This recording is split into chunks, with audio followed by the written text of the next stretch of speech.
Assalamualaikum warahmatullahi wabarakatuh. Di sini saya akan menjelaskan teori Abraham Maslow. Sebelumnya, perkenalkan nama saya Saidina Fatin dari Prodi Bimbingan dan Konseling kelas A3. Alasan saya memilih teori Abraham Maslow, teori Abraham Maslow ini menarik karena teori Maslow menyusun kebutuhan manusia dalam urutan yang jelas dan logis, mulai dari kebutuhan dasar hingga kebutuhan yang lebih tinggi.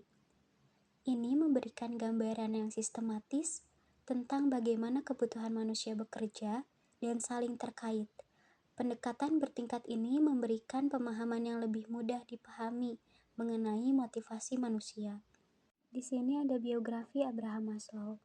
Abraham Maslow lahir pada tanggal 1 April 1908 di Brooklyn, New York, Amerika Serikat. Dan beliau meninggal pada tanggal 8 Juni 1970. Beliau pendidikan psikologi di Universitas Wisconsin. Selanjutnya di sini ada teori hierarki kebutuhan. Hierarki kebutuhan Maslow adalah salah satu teori psikologi yang berguna untuk memicu munculnya motivasi pada seorang individu dalam memenuhi kebutuhan mereka sehari-hari. Abraham Maslow menyatakan bahwa manusia memiliki berbagai kebutuhan yang terstruktur dalam bentuk hierarkik, mulai dari kebutuhan dasar hingga kebutuhan yang lebih tinggi. Lalu di sini ada konsep teori hierarki kebutuhan. Konsep teori ini berawal dari pengamatan terhadap perilaku monyet yang dilakukan oleh Abraham Maslow.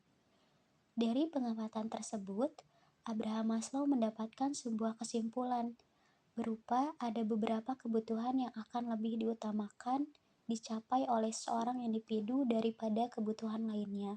Di sini, Maslow membagi kebutuhan manusia menjadi 5 tingkatan, yang disusun dari yang paling dasar hingga yang paling kompleks. Setiap tingkatan kebutuhan harus dipenuhi terlebih dahulu, sebelum individu dapat berfokus pada kebutuhan di tingkat yang lebih tinggi. Yang pertama, kebutuhan fisiologis. Kebutuhan ini mencakup kebutuhan untuk bertahan hidup, seperti makanan, air, tempat tinggal, tidur, dan udara bersih. Tanpa pemenuhan kebutuhan ini, individu tidak dapat berfungsi dengan baik secara fisik ataupun mental, sehingga motivasi untuk memenuhi kebutuhan ini menjadi sangat tinggi. Yang kedua, kebutuhan keamanan. Kebutuhan akan rasa aman dan perlindungan menjadi lebih penting. Ini meliputi rasa aman secara fisik dari bahaya atau ancaman, stabilitas finansial, pekerjaan yang aman, perlindungan dari kekerasan, dan ketertiban sosial. Pemenuhan kebutuhan ini memberikan rasa ketenangan dan kestabilan dalam hidup. Yang ketiga, kebutuhan sosial. Manusia memiliki kebutuhan untuk merasa diterima, dicintai, dan dihargai oleh orang lain. Ini mencakup hubungan dengan keluarga, teman, pasangan, serta bagian dari kelompok sosial atau komunitas. Kebutuhan akan kasih sayang, persahabatan, dan hubungan sosial sangat berpengaruh terhadap motivasi dan kesejahteraan individu. Yang keempat, kebutuhan penghargaan. Individu mencari penghargaan dan pengakuan dari orang lain. Ini mencakup keinginan untuk dihargai, dihormati, dan diakui atas pencapaian dan kemampuan. Kebutuhan ini juga berhubungan dengan rasa percaya diri, prestasi, dan pengakuan atas usaha dan kontribusi yang dilakukan. Pemenuhan kebutuhan ini meningkatkan harga diri dan memberikan rasa pencapaian. Yang kelima, kebutuhan aktualisasi diri. Kebutuhan untuk menjadi versi terbaik dari diri sendiri. Ini adalah kebutuhan tertinggi dalam hierarki Maslow.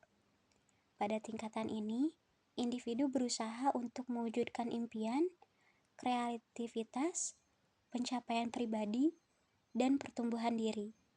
Kebutuhan ini berkaitan dengan pencapaian tujuan hidup yang lebih besar dan lebih bermakna, seperti pencapaian dalam bidang karir, seni, atau kontribusi sosial. Yang terakhir, kesimpulan. Teori hierarki kebutuhan Maslow memberikan wawasan yang berguna tentang bagaimana kebutuhan manusia berkembang dan saling terkait. Dengan memahami dan menerapkan teori ini, individu dapat bekerja menuju pemenuhan kebutuhan dasar sebelum mengejar kebutuhan yang lebih tinggi, dan pada akhirnya mencapai potensi penuh mereka. Sekian penjelasan dari saya. Terima kasih. Wassalamualaikum warahmatullahi wabarakatuh.